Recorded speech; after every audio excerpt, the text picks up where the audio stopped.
Good morning, everyone. I am going to make biscuits. This is a gluten-free box mix. 1, 2, 3 gluten-free biscuits. And I've been making these for a while, and they're really, really amazing.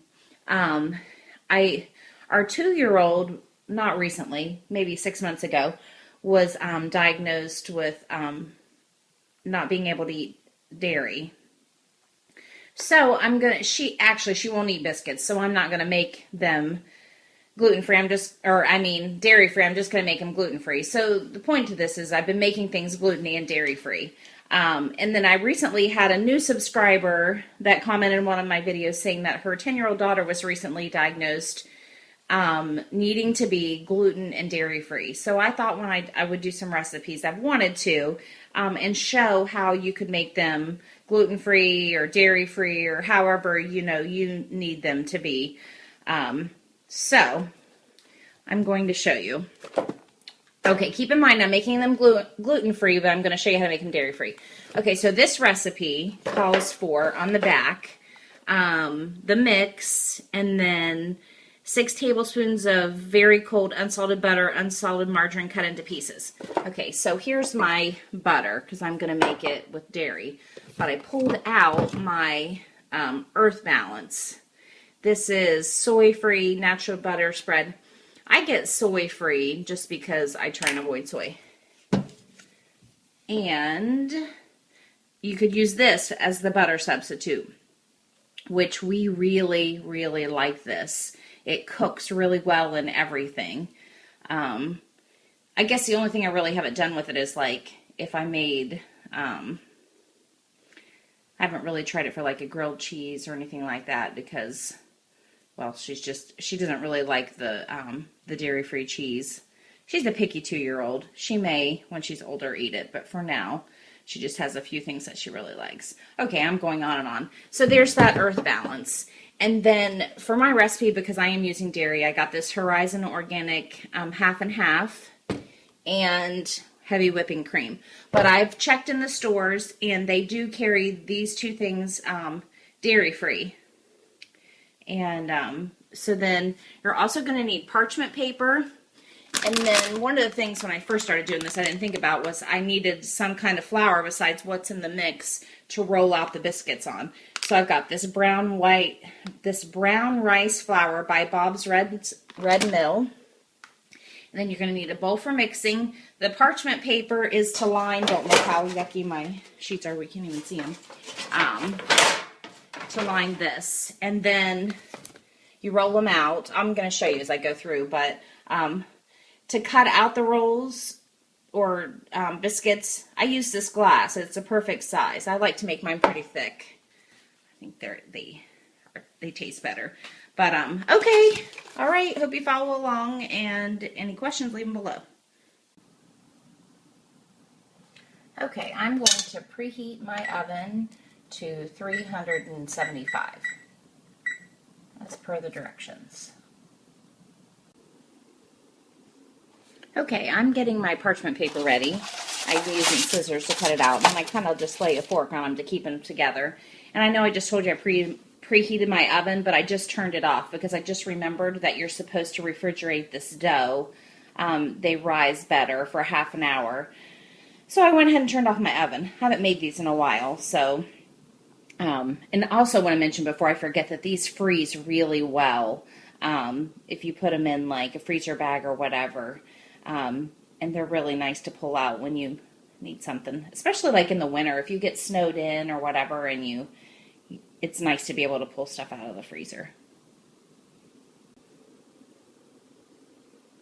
Okay, for people making this non-dairy, I just realized at the bottom it tells you how to do that. It says use non-dairy shortening in place of butter and make your own buttermilk by adding 1 teaspoon of fresh lemon juice or 1 teaspoon of cider vinegar to each 1/3 cup of warm milk substitute. Let it sit until it thickens and cools about 25 minutes. For this mix you will need 1 1/3 cup of milk substitute and 4 teaspoons of lemon juice or cider vinegar.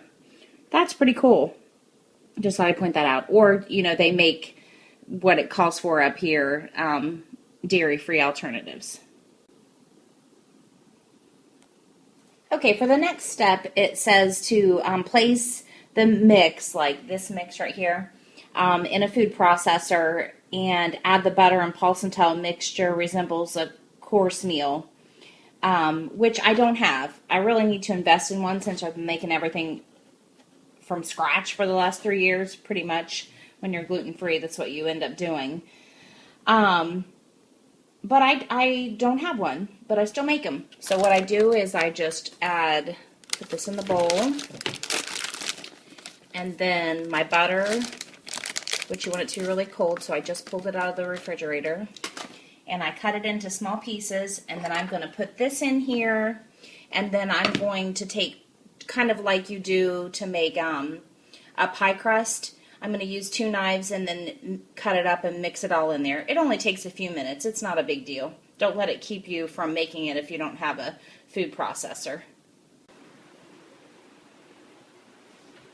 Okay, just kind of wanted to show you. I just take the butter and get a big piece in between these 2 knives, and then I smash it.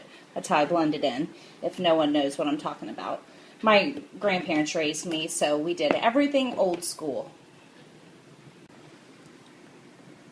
Okay, here we go. I've got it all smashed up into pretty small pieces. I mean, I can't get it all completely, but it's okay. So then you mix in your liquid. Just dump it right in. This is really pretty simple once you kind of get everything together that you need. And then you're going to, looks pretty liquidy, but you're just going to stir it until it forms like a ball shape, like just a dough ball. And then I'm going to refrigerate it for an hour just to make sure they rise really well. I cover it too. I'm going to cover it with plastic wrap. Okay, so I ended up using my hands to form this into a big dough ball. And then I don't have plastic wrap, so I'm going to cover this with foil just because I don't want the top of it to dry out while it's in the fridge. I'm going to put this in the refrigerator for an hour, and that's all there is to it. Okay, so my dough's been in there, it's been in there about 2 hours. We decided to go to the store. Okay, so I went and bought some more of this all-purpose flour, and maybe I should divide this into 2. And I put it on the bottom, flour it out, pat it down. Probably should have taken off my bracelet. You want it pretty thick. Like, I don't even think I really need this thing right here. Okay, and then I'm using my cup I showed you. Pretty thick. Okay, I'm just going to keep doing that. And they will bake in the oven for, let's see, it's like 20 minutes. 20 minutes. Okay, I'll show you when they come out. Okay, so they're in the oven. I'll see you in 20 minutes. Okay, these have been in here about 20 minutes, and they're pretty brown on the bottom. I'm going to go ahead and take them out. This is all that made from that. Let's see, 2, 4, 6, 8. Nope, George, I'm going to get burnt. My cat's trying to jump in the oven. 2, 4, 6, 8, 9, like 9 biscuits. Anyways, all right, there you have it.